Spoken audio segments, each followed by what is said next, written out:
Your Invisible Power by Genevieve Berend. Section 0. Foreword. These pages have been written with purpose and hope that their suggestions may furnish you a key to open up the way to the attainment of your desires, and to explain that fear should be entirely banished from your effort to obtain possession of the things you desire.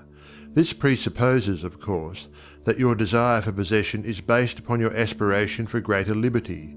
For example, you feel that the possession of more money, lands, or friends will make you happier, and your desire for possession of these things arises from a conviction that their possession will bring you liberty and happiness. In your effort to possess, you will discover that the thing you most and ultimately need is to be, always, not spasmodically, your best self.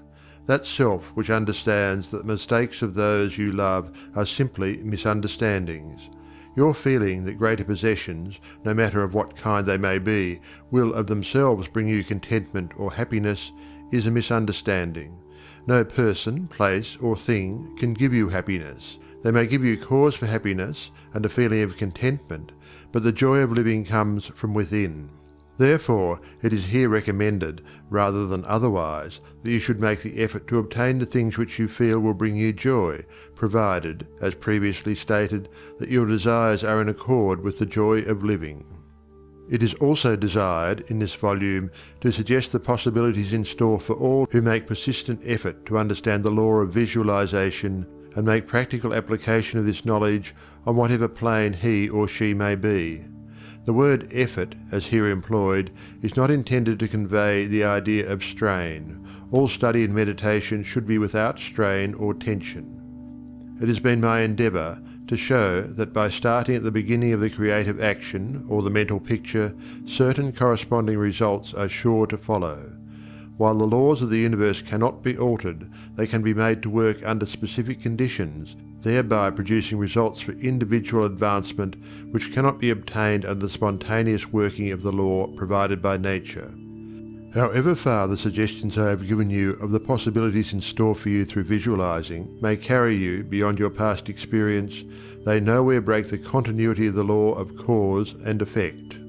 If, through the suggestions given here, anyone is brought to realize that their mind is a centre through and in which all power there is in operation, simply waiting to be given direction in the one and only way through which it can take specific action, and this means reaction in concrete or physical form, then the mission to which this book is dedicated has been fulfilled.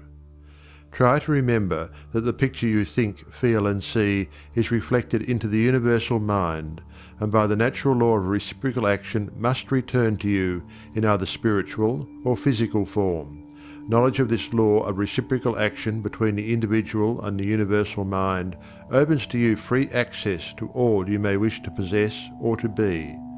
It must be steadfastly borne in mind that all this can only be true for the individual who recognizes that they derive their power to make an abiding mental picture from the all-originating universal spirit of life, God, and can be used constructively only so long as it is employed and retained in harmony with the nature of the spirit which originated it.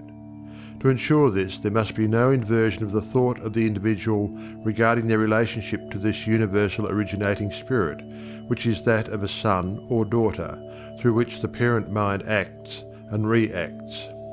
Thus conditioned, whatever you think and feel yourself to be, the creative spirit of life is bound to faithfully reproduce in a corresponding reaction.